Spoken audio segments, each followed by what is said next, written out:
From Vermont Public, this is The Frequency. I'm Mitch Wertlieb. It's Monday, March 24th, and here are today's headlines. U.S. Border Patrol is restricting Canadian visitors' access to the Haskell Free Library and Opera House.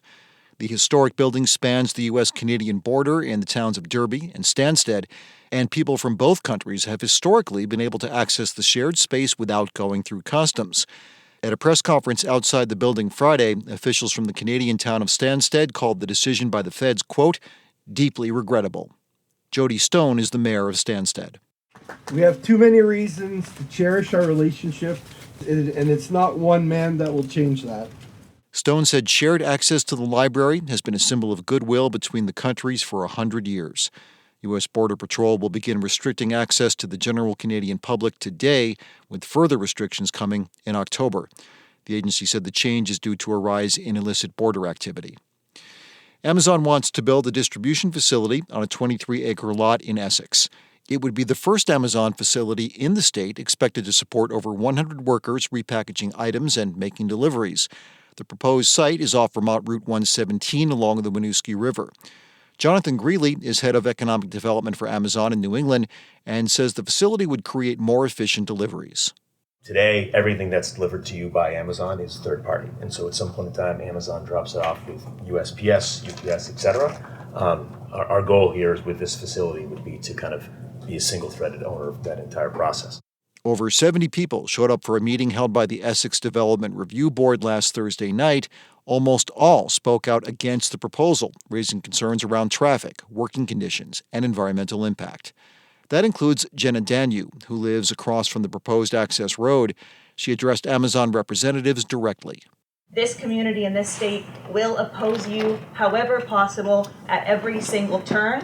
You may not be worried about 50 people in this room, but we will get bigger and we will get louder, and we will not allow this to happen. Please withdraw if at all possible. The Essex Development Review Board said they would delay a vote on the site plan application. The State Agency of Transportation is asking every public transit agency in Vermont to trim next year's budget.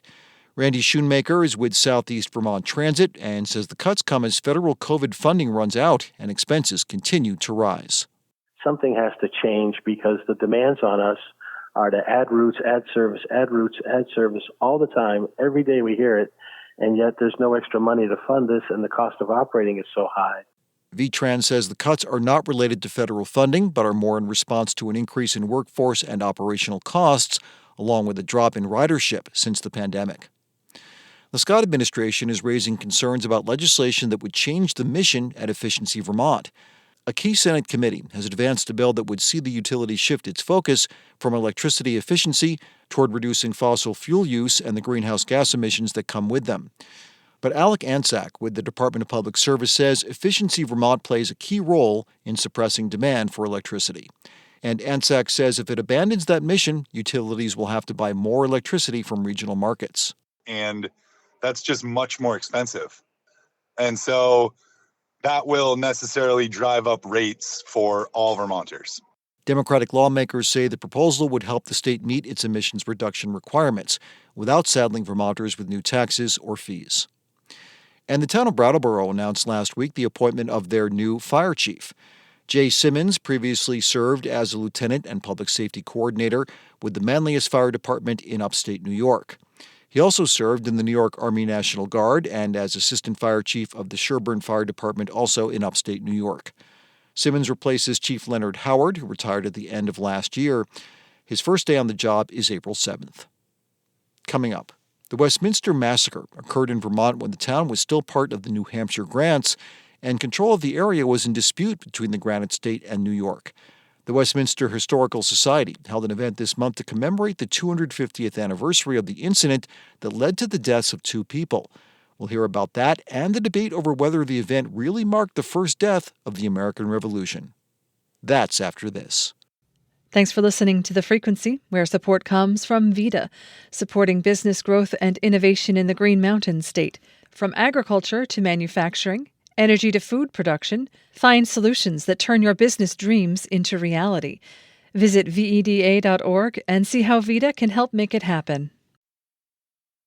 The Westminster Historical Society this month held a 3-day event commemorating the 250th anniversary of the Westminster Massacre. It's an event some historians say marked the first death of the American Revolution, but not everyone agrees. As Vermont Public's Howard Weiss-Tisman reports, the debate raises questions about what we know and what we assume about our past. It's wonderful to see all of you. I'm Jessie Haas. I'm the president of the Westminster Historical Society. And there are about 40 people gathered here on an old farm in Westminster to listen to Jessie Haas talk about the Westminster Massacre. It's the first day of a 3-day commemoration of the event.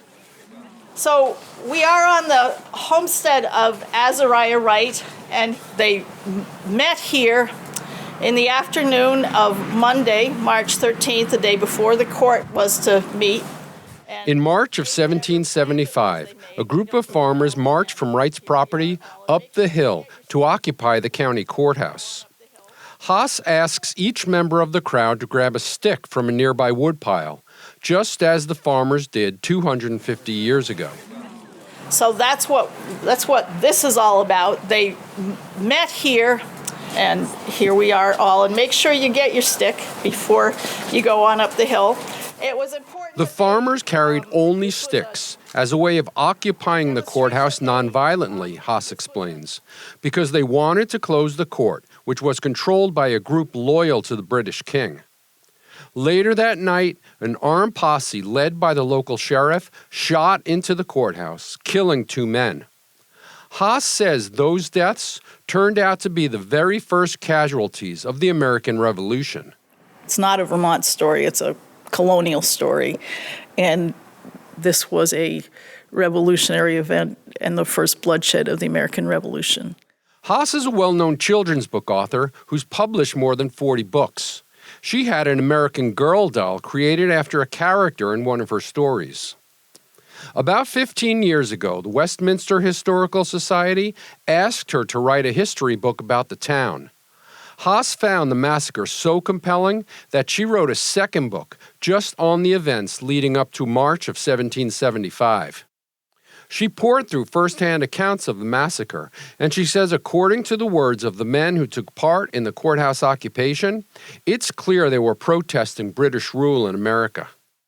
But when I started to write about it and, like go back to the original sources, it's like, oh, these documents are very similar to documents that were being written by towns all over Massachusetts, just, laying down their principles and, why they were standing up to the Parliament and the King. I mean, so, it's just like, it's so explicit. But not all historians agree with Haas's interpretation.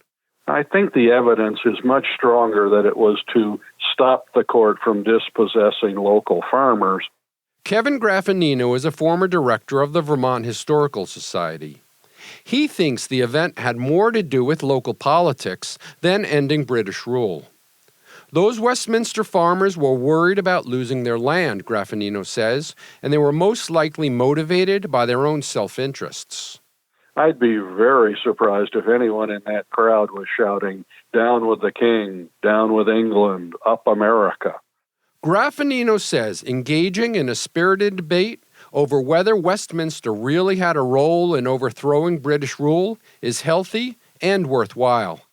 I think it's part of a broader national trend of looking more objectively, not idolizing the Founding Fathers generation anymore, putting them on pedestals, statues of great white men who did no wrong. And I think that has led Vermonters to a more balanced look at how the state began. According to Haas, the 3-day celebration in Westminster was a success. She says revisiting our history is especially important in the current political climate. I wish it were not a timely story. I wish it seemed quaint and old-fashioned to think about government violence and government mendacity So yeah, it is. I wonder sometimes in the press of current events, like the first month of this administration, like, does this matter? But I think it just matters to kind of put down a marker that we should get it right. Haas says the more you talk about what really happened, the more you honor all of the people who paid a sacrifice to carry the American experiment forward. Because, she says, the fight is not over. For Vermont Public, I'm Howard Weiss Tisman in Westminster.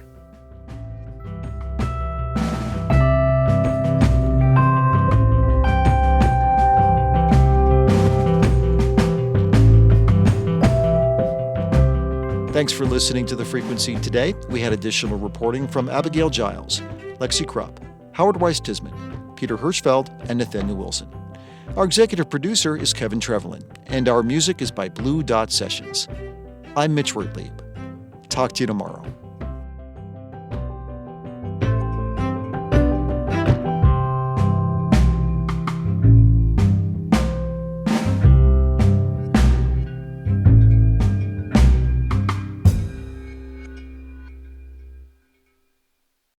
Each morning, it's a new opportunity, a chance to start fresh. Up First from NPR makes each morning an opportunity to learn and to understand. Choose to join the world every morning with Up First, a podcast that hands you everything going on across the globe and down the street, all in 15 minutes or less. Start your day informed and anew with Up First by subscribing wherever you get your podcasts.